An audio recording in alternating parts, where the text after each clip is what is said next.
오늘의 말씀을 나눌 주은진 간사입니다. 오늘의 본문 말씀은 사도행전 4장 36절부터 5장 11절입니다. 오늘 말씀은 초대교회가 부흥하며 재정의 통용이 이상적인 모습으로 이루어지던 가운데 일어난 두 가지의 사건을 극명하게 대조적으로 보여주고 있습니다. 앞서 32절부터 35절에서 살펴본 것처럼 초대교회는 자기의 것을 주장하는 이가 없이 서로 나누었고 그로 인해 가난한 자가 없었습니다. 물질만을 추구해서는 안 되지만 물질을 하나님이 주신 감동대로 잘 사용할 때 하나님 나라가 확장되고 하나님의 사람들이 살아나는 놀라운 은혜를 경험할 수 있다는 좋은 모델을 보여주었습니다. 그런 가운데 레위족인 바나바라 하는 요셉이 자신의 밭을 팔아 그것을 사도들의 발 앞에 두었습니다. 모세의 법에서 레위인들은 땅을 사유할 수 없었으나 1세기경에 그 기준이 유명무실해지며 바나바는 밭을 소유하고 있었던 것으로 보입니다.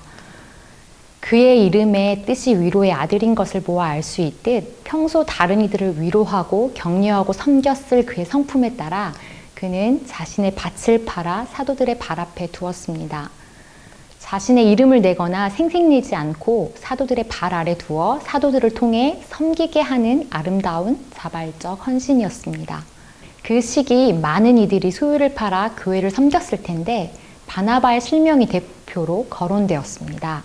스데반의 순교 사건에서 사울이라 하는 청년이 등장하고 후에 9장에 회심한 사울을 인도해 동역할 바나바를 하나님은 예비시키신 것입니다. 드라마로 따진다면 정말 의미가 있는 돌려보기를 해야 할 중요한 장면이기도 합니다. 이런 아름다운 자발적 헌신과 아주 대조적으로 이 5장에는 아나니아와 삽비라 이야기가 등장합니다. 이 부분은 그들의 소유를 팔지만 값의 일부를 감추고 사도들에게 가져다 준 것입니다. 그리고 그 자리에서 죽임을 당합니다. 이는 여호수아 7장에 등장하는 아간 사건과 몹시 흡사합니다. 전리품을 개인의 욕심으로 숨겼다가 아이성과의 전쟁에 패하게 되고 제비를 뽑아 자신들의 거짓이 드러나 아골 골짜기에서 처참하게 죽음을 당한 이스라엘 초창기의 사건 말입니다. 교회가 처음 세워지는 시기에 일어난 이 부정한 아나니아 삽비라 사건에서 베드로는 아나니아에게 사단이 마음에 가득하여 성령을 속였다고 했습니다. 마음에 이 일을 둔 것을 책망하며 사람에게 거짓말한 것이 아니라 하나님께 거짓말한 것이라고 분명하게 지적합니다.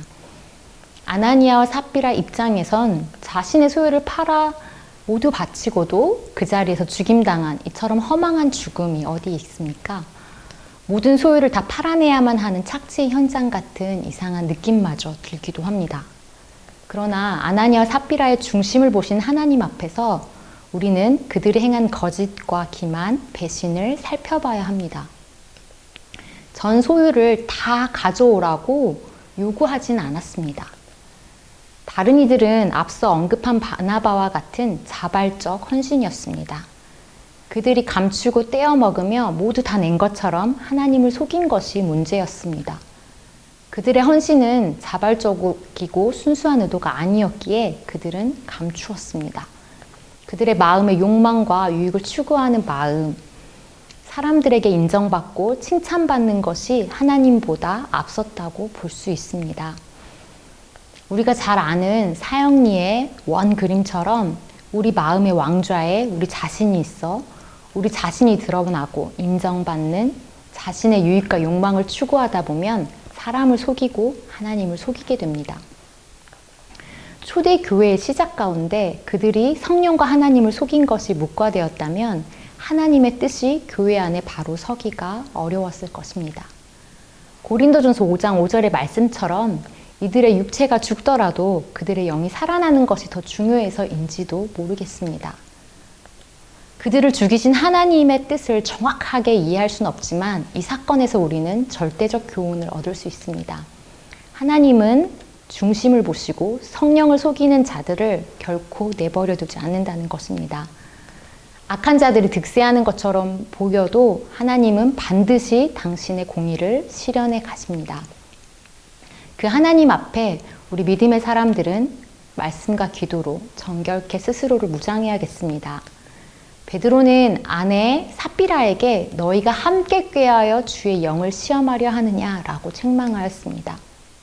거짓도 동역자가 생길 때는 더욱 힘이 생깁니다. 누군가가 부추기거나 동조하거나 방관하는 것을 통해 거짓은 더욱 무서운 곳에까지 다다릅니다. 하나님을 속이고 사람들을 죽이고 공동체를 무너뜨리기까지 합니다. 하나님은 베드로의 책망과 죽음으로 분명하게 하나님이 어떤 분이심을 보여주셨습니다. 거짓을 싫어하시고 성령을 속이고 시험하는 것에 결코 간과하지 않는 하나님을 우리는 두려워해야 합니다. 아나니아와 삽비라의 시신을 장사한 젊은 사람들은 3시간 간격으로 이루어진 죽음을 보고 장례를 섬기면서 분명한 교훈을 얻었을 것입니다. 선의의 거짓말이나 장난으로 무마되는 많은 이들에게 용인되는 거짓에도 우리는 하나님의 기준으로 다시 한번 돌아볼 필요가 있습니다. 우리가 선의의 거짓말이라고 부르는 것들 중에는 우리 자신이 좋은 사람으로 인정되고 싶은 우리 자신의 선한 자아가 하나님의 뜻보다 더 우선이 되는 경우도 있을 수 있습니다. 하나님을 두려워하며 자신을 돌아보고 더욱 정직하고 정결하게 나아가는 저와 여러분 되기를 원합니다.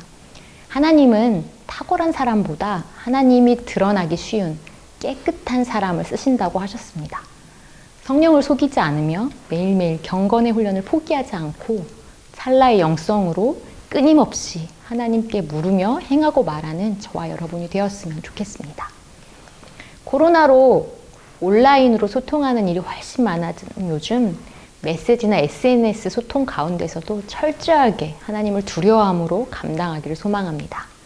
에베소서 4장의 말씀처럼 마귀에게 틈을 주지 맙시다. 도둑질하지 않으려고 전전긍긍하지 말고 가난한 자를 도울 수 있도록 적극적이고 능동적으로 선한 일을 찾아 행합시다. 더러운 말을 하지 않으려고 소극적으로 피동적으로 머물지 말고 적극적으로 능동적으로 선한 말을 하고 복음을 말하여 은혜를 끼치는 자가 되어야겠습니다.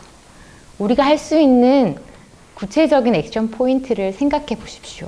집안일을 치우는 작은 헌신부터 이 시간 우리가 할 수 있는 선한 메시지, 선한 말, 선한 행동을 결단하고 오늘 안에 혹은 이번 주 안에 실행할 것들을 정해 보셨으면 좋겠습니다.